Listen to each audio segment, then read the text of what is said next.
సత్యనారాయణుని సేవకురారమ్మా మనసార స్వామిని కొలిచి హారతులీరమ్మా శ్రీ సత్యనారాయణుని సేవకురారమ్మా మనసార స్వామిని కొలిచి హారతులీరమ్మా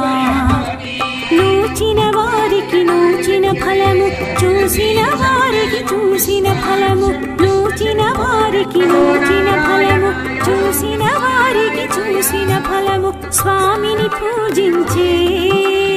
చేతుల చేతులట ఆ మూర్తిని